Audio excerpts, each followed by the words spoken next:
अगस्त 3 तारीख ओमफ्राय थावनि दामाने बे पेट्रलनि दाम भुटान में नया आएगा E20 ना डिजेलनि दामाव हाग्रामा हरनाय स्कुल बासा नैबावनो दोनो दैया रानबोबाय नै नैबेजों फैगासिनो नै बैयाव पुलिस थानानै नैबेजों थिनहरगासिनो आरोखि हेलौ लोगोफोर नोंथांमोनखौ बरायबाय दिनैनि गोदान दिननि आंनि गोदान ब्लग भिडिअआव बिराद गोबावनि उनाव ब्लग लाबोबाय दिनै नै माल माथा बजाय सिद्धार्थखौ हस्टेलाव दोनलांनांगौ ओमफ्राय बिनि सिगां बङाइगावआव थांगोन मुभि नायनो मा मुभि नायो स्पाइडारमेन ब्रेन्ड निउ डे ओमफ्राय गारियानो दाखालैहाय मैदेर जोख्रेबनानै थांनाया ओरै जेबो जायाखिसै बे साइडआव ओमफ्राय बनेटआ गेङाखैमोन आरो बनेटजों दरजों गेङाखैमोन रं साइडजों हाबबाय थानांदोंमोन दरजों बनेटजों बानायनायावनो 500 लाबाय दा बेजों डेन्टिं पेन्टिं खालामनांगौआ 6000 नांगौ जाहैदों जोंनि नर्थ इस्टआव दैबानाजों उल्टां पाल्टां जानानै दङ ओरै शिबसागर साइडफोरथिंजाय ओमफ्राय आंबो एसे आंनि आन्था डनेसनखौ हरबाय नोंथांमोनहाबो एसे डनेसन 10-20 थाखाबाबो हरनो हागोन मानो होननानै बुङोबा मानसियासो मानसिखौ हेफाजाब खालामो नङा होमबा दा ओंखारनोसै टाइमाबो नै जाबाय 10टा 11टा 30आवनो मुभिया 11:30 आव ओमफ्राय मुभि नायनानै 4टासिमल' हाबनो होयो न' हस्टेलाव 4टा बारबाथाय हाबनो होनाय नङा जोंना एकदम हाथार फाथार टाइमानो थोआ जोंनो ओरैबायदि बेस्थ' अबस्था ना आंनि न'नि दरा नै ग्रोब एसे लरायबाथाय नांखाबाय आरो स' फाइनालि नै बेंटल गेट मोनफैबाय टाइमा दा नै 11टा 12 जाबाय 11:30आव दङ मुभिया टिकेटखौनो गल्डआवसो मोनलायलाया एकदम गोदान फिल्म ना गिदिर नुसिगोन आरो नै ओमफ्राय सिदारा उन्दुलांबाय गेम गेलेनो ससमा होननानै ओरैजाय सान्दुं दुंदों हरै जोंनिथिं अखा दोमैगासिनो मोनफैबाय नै इउनिभार्सेल जलिमेक्सआव गैया जालिया हलिउड मुभियानो बांसिन बेहायनो बुंफबफैजोबखायो आरोखि बेखौना लुबैदों सिखारदो बे बारा माबाबायबा सिखारदो बेलाय खम खालामबाय आं थफ्ला थफ्लि लानानै सिनेमा नायनो फैबायलै जोङो टाइमानो थोआ नालाय माथो खालामनो उफाय गैया ओमफ्राय नायथारो ना हनै स्पाइडारमेन लाभार नालाय नों मोजां मोनो दा स्पाइडारमेनखौ उन्दुनो ओंखार र' नै आयौ गारिया स्पाइडारमेन नायग्राया माबायदि बिहिर नै पपकर्न जायो आरो दे बिहरदो ओइजोंसो थांनांगौ बैजों थांदो बेनारानो मोनसेल' नामा ना ओरै दं नै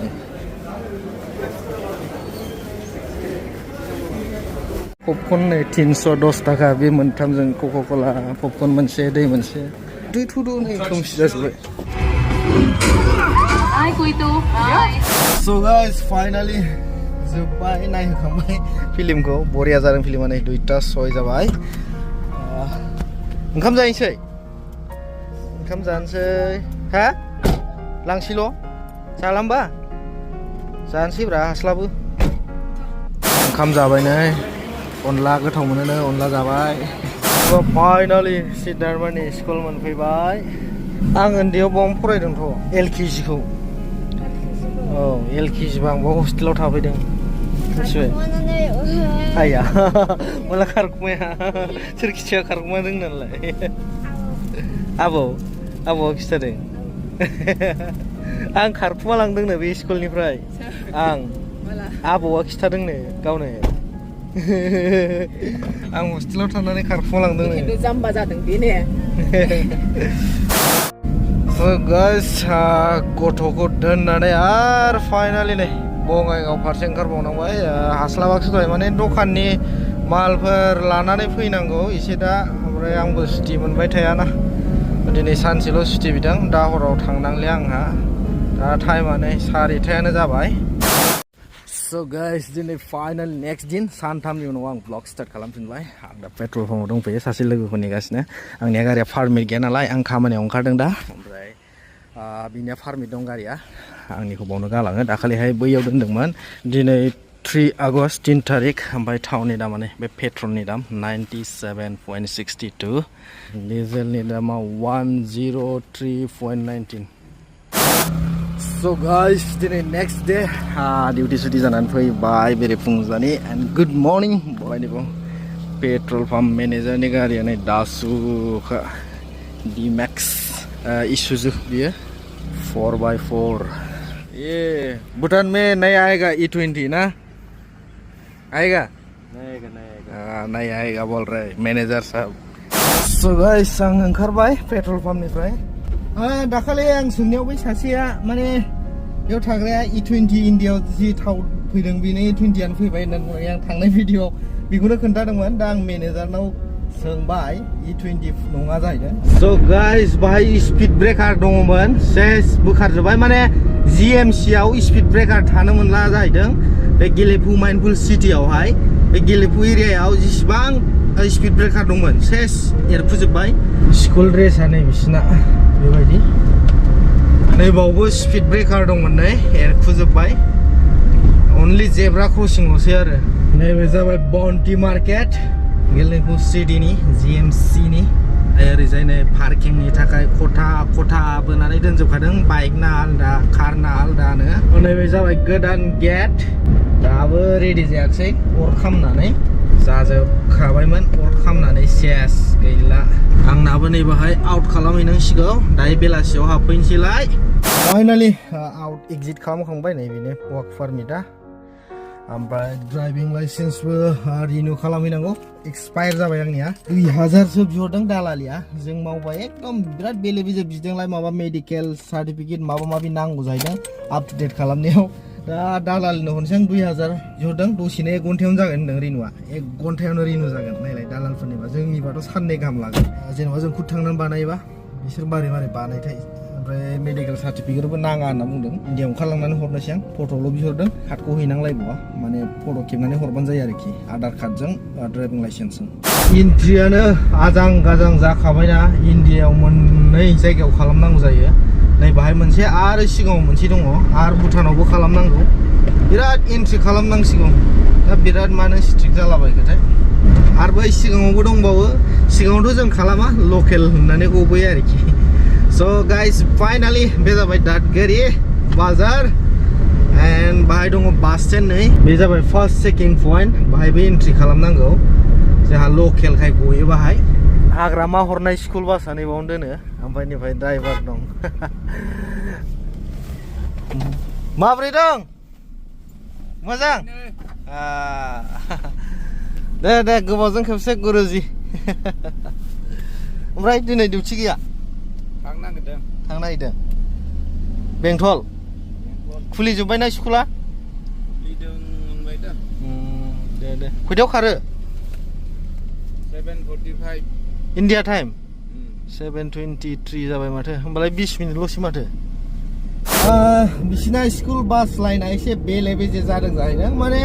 बेंटल लाइनजों गंनैबो खारजाया गंसेबो खारजाया जाहैदों ओमफ्राय ओरै रुनिकाटा सामथाइबारिजों रुनिकाटासिम थांबाबो माने पेसेन्जारानो जाया जाहैदों पेसेन्जार माने स्टुडेन्टफ्रा आरोखि थोजासे मोना बिदिनो खालि थांनाङोनो ओमफ्राय ओरै रुनिकाटा साइडजों माने गभर्नमेन्टनि बासाव मा फैसा नांगौरा होननानै बुंजाहैदों फैसाखौनो होआ जाहैदों रुनिकाटा साइडनिजोंनो ओमफ्राय ओरैनो पेसेन्जार माबायाबो स्टुडेन्टआबो खमखानो गारि मटर मेरलाना ओरैजों एभेलेबेल मेन हाइवे जाहैबाय नालाय रुनिकाटाजोंहाय ओमफ्राय ओरै बेंटल साइडजोंहाय मेन हाइवे नंला गारि मटरा खम खारो बेनि थाखायनो बेंटल साइडजों बारासिन जायो आरो पेसेन्जारा माबाया स्टुडेन्टफोरा ओमफ्राय कलेजाबो आरो खाथि जाहैबाय खाथिसिन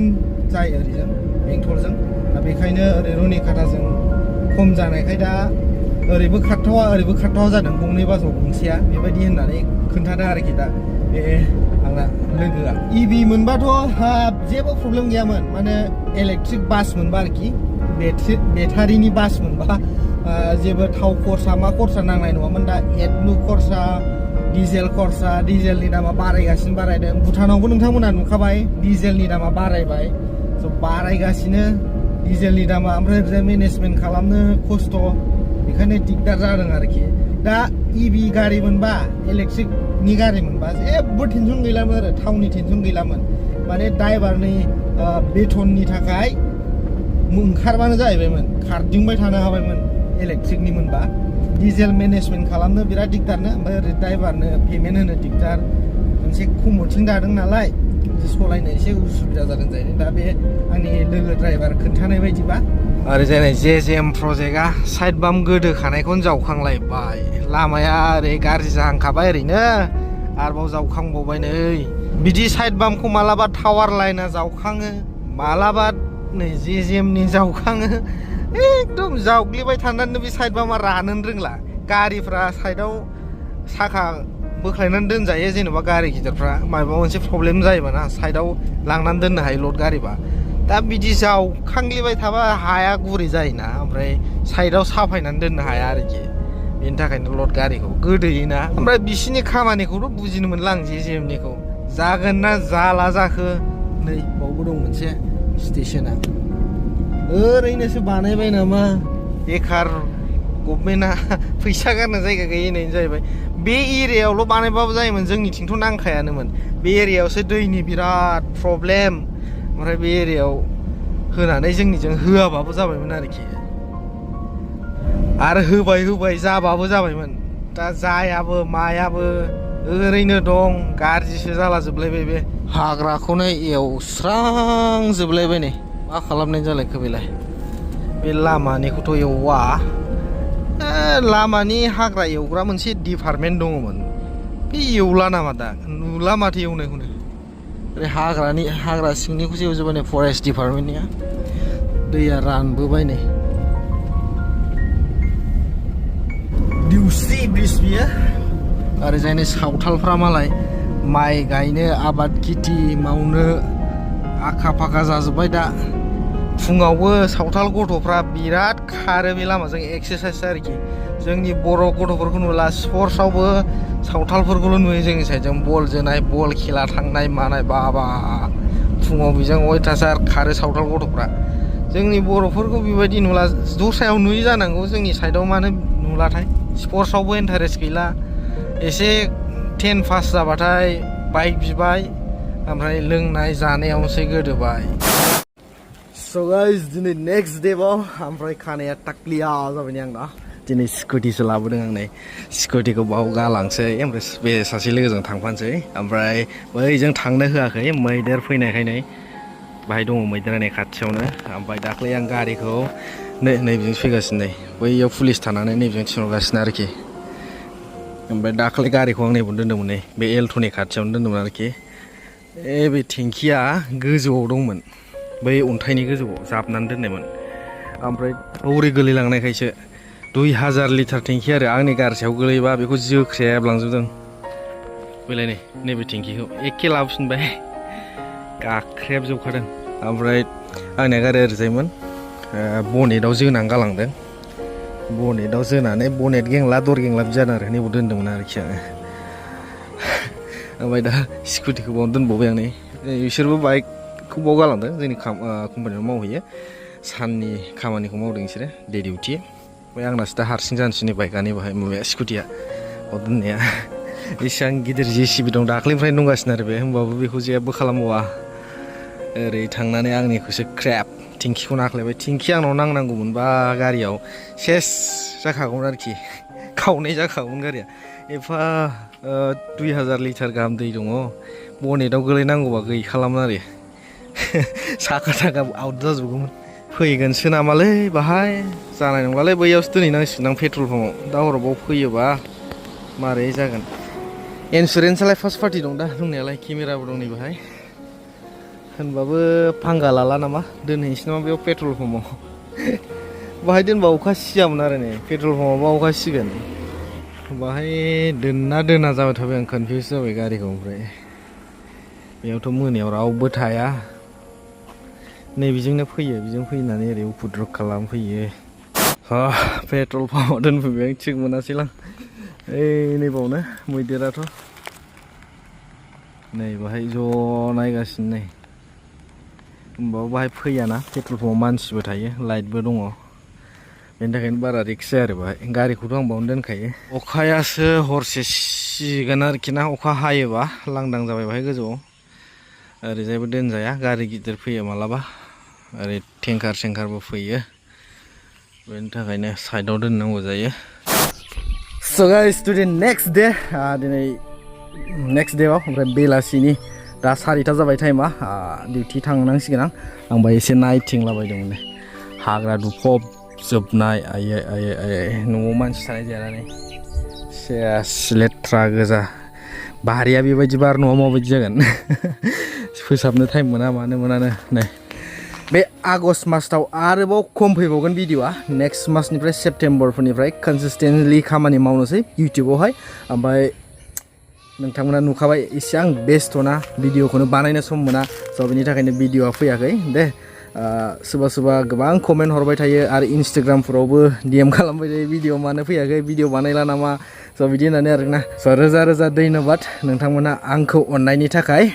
एन्ड इउटिउब पेमेन्टबो फैगासिनो बे मासाव फार्स्ट पेमेन्ट फैगासिनो दासो इसां गोबाव खामानि मावनायनि उनाव स' बे भिडिअखौ बावनो फोजोबनोसै नोंथांमोना भिडिअखौ मोजां मोनोबा लाइक खालामबानो जाबाय आरो चेनेलखौ दासिमबो साबस्क्राइब खालामनायखौ साबस्क्राइब खालामदो स' लोगो मोनसिगोन नेक्स्ट ब्लग भिडिअ जय बर' हारिनि